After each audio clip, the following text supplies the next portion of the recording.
Shout out to Nigel Hall for this one, but This is the Family Dynamics Podcast with Kevin and Alicia Meeks.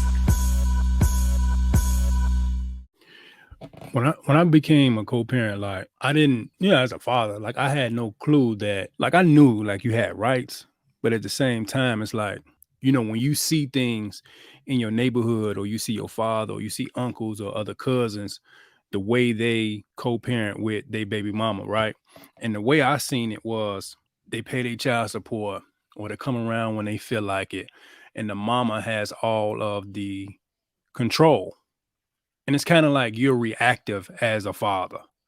So when I became a co-parent, like that's what I model. I'm like, okay, well, this is how it go. The mama has all of the power and you just got to get in where you fit in. You know what I mean? And however it roll, it just however it roll until I got some information. And like, that's the thing, information change situations. Like you see all of this stuff now, like father's rights, but you don't believe it until it's your situation and you trying to change the dynamic of the way you parent or the dynamic of the way your child, daughter, or son see you. So shout out to Nigel Hall for that, for a post that she made when she was asking the question, like, how was it when fathers first start co-parenting? And for me, man, I felt super powerless. But it wasn't until I got some information to say that I'm just as much, if not more important than the mother. I mean, don't take nothing away from the mother, but when I got that information, I gained a newfound confidence, insight, and I felt more empowered. And I even gained custody through it because I was more engaged as a father, because you couldn't just say what you want, do what you want, and have me left to pick up the pieces. Because here's the thing, as a father or a baby father, or however you want to frame it, you're blamed for everything the child isn't, not is, but isn't. And the child is, if the child is not going, if the life of the child is not going the way it should be going, I mean, he or she should be going in society, or if they're not performing well, if they're not a productive citizen, the baby father 9 times out of 10 in these day and ages get blamed for it.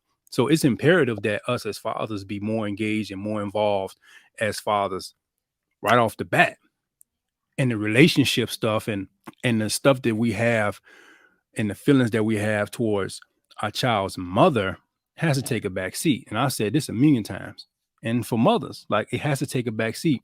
And I think that this teamwork thing is so cliche, and it seems like, oh, that's a good idea that for us to be a team. But the truth is, a lot of times we just won't be teammates. I'll be an island and you'll be an island. And a lot of times we're very reactive as fathers, and even mothers reactive. If you have a child who spends a lot of time with the father and he or she comes to you, and you have to kind of reprogram some of the mindsets the father has instilled into the child, and vice versa with the mother to the father. A lot of times in my co-parenting situation or my relationship with my sons, I've had to reprogram from weekend to weekend. Like, hey, that's not how we conduct ourselves as a young man, or that's not the thinking, or that's not how we groom ourselves, or that's not the etiquette at the table. So shout out to Nigel Hall for her post. So I really appreciate that. Hey, as fathers, hey, look, get engaged, know what your rights are. You are more than equal, and you deserve every aspect of your child's life. So that's what I got to say about that. Thank you for listening to another episode of the Family Dynamics Podcast with Kevin and Alicia Meeks. Thank you, guys. Please like, subscribe, and comment. And don't forget to follow us on social media at The Family Dynamics. We'll see y'all in a minute. Bye.